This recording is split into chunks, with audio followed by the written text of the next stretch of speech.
Hello and welcome to the Irish Aesthete. Today I'm in the service wing at Tullynally, County Westmeath, ancestral home of the Pakenham family, although it's likely that earlier generations wouldn't necessarily have ventured into this part of the house.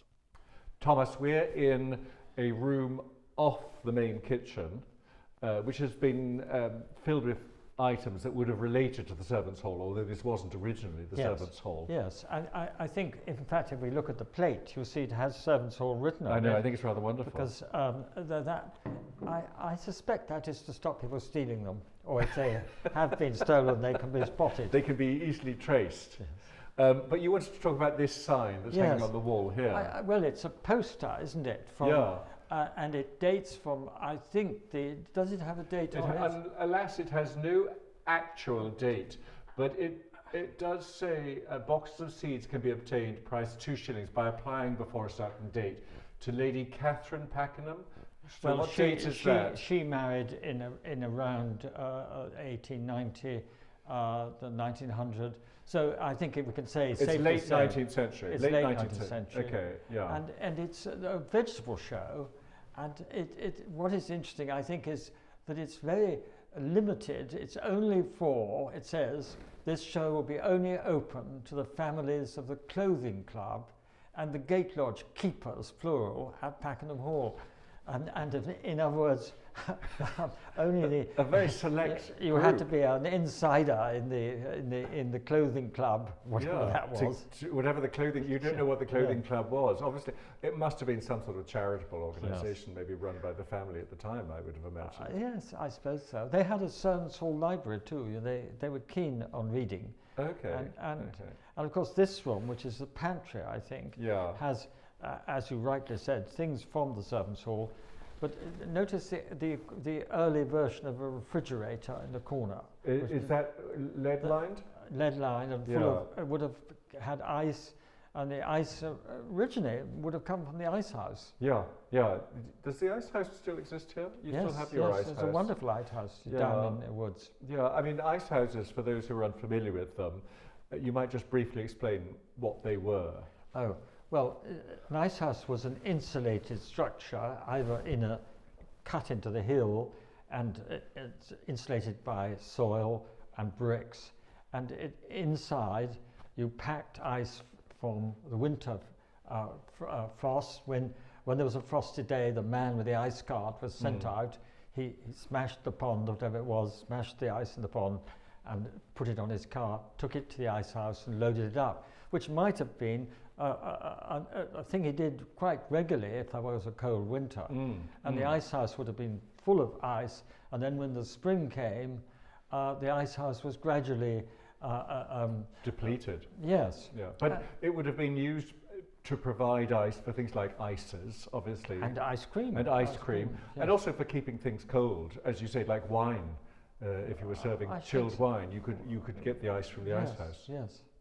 But it wouldn't have been used necessarily for things like a fridge would, like for storing meat or foods. I don't know. I think it was just a source of ice that was then used in the house for various purposes. Yes. I think rather than acting as a kind of giant refrigerator. Yes, exactly. The other thing I always like here are these very smart footmen's coats. Well, you, Robert, with your natural propensities for that kind of work. Be careful. You would look very smart in one, I think.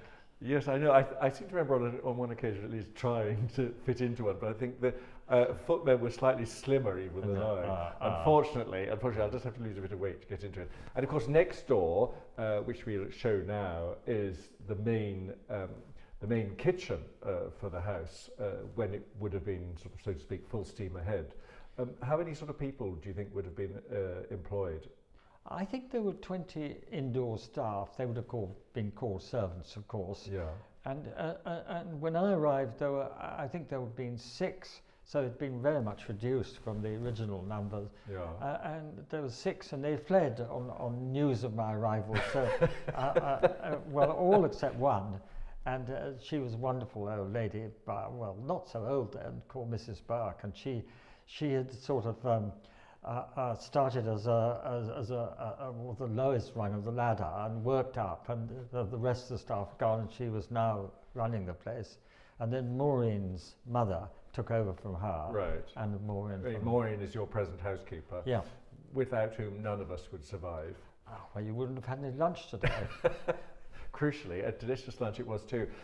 But when you came here first, back in the 60s, when your Uncle Edward was still alive, I mean, you came as a child. Yeah, I came in the end of the war, the last year of the war, 44, 45. Yeah. That was the first time I came. And then I came regularly I don't think my uncle, who was the owner, was really looking forward to passing on.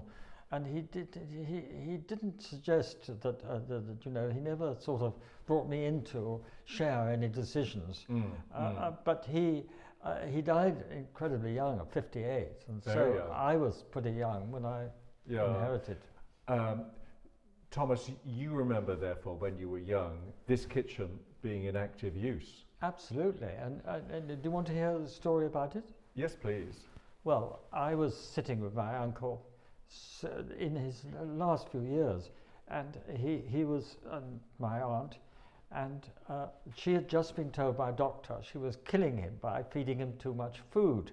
So she told the butler, who told the housekeeper, no potatoes for his lordship. And but she hadn't told him, warned him, her husband. She hadn't told your uncle. She hadn't told her husband, my uncle, his fate. So he sat down, and I wasn't there, but I was told the story by the butler. He sat down, and he realized something was terribly wrong. He couldn't see what was, but then he began to realize and began to shake like a spoiled giant child. blancmange, I should think, because he was so fat. and began to roar with rage at being denied his potatoes, at which point my aunt lost her head completely and shouted to the butler, who was standing by the screen in the dining room, potatoes for his lordship, potatoes for his lordship. And the butler lost his head and ran down the corridor here to the old kitchen, shouting as though it was a matter of life and death, potatoes for his lordship, potatoes for his lordship. Had you heard that story? I may have heard of it before, but it's still worth hearing again, of course. Now, Thomas, this is all we're going to do for today, because the weather isn't terrific. I had plots, hold on a second though, I had plots for us to go around the garden. But we're not. We're going to come back in a couple of months' time when they're better and get a fully guided tour with you, if we're so allowed, of course. Okay. Well, I'll try and fit you in. On which cheerful note we'll leave it for the moment. Okay. I'm going to get warm. Yes, exactly. Poor Thomas is frozen. I hope you've enjoyed this opportunity to see something of Tullynally in County Westmeath. There's an awful lot more to see here, not least the gardens and surrounding landscape, which is really Thomas's forte. So because the weather isn't terribly good today and it's very early in the season, we've decided I'll return here on another occasion later in the year when we'll have an opportunity to thoroughly explore the landscape around Tullynally. I look forward to seeing you then. In the meantime, stay well, and thank you so much for watching the Irish Aesthete. Goodbye.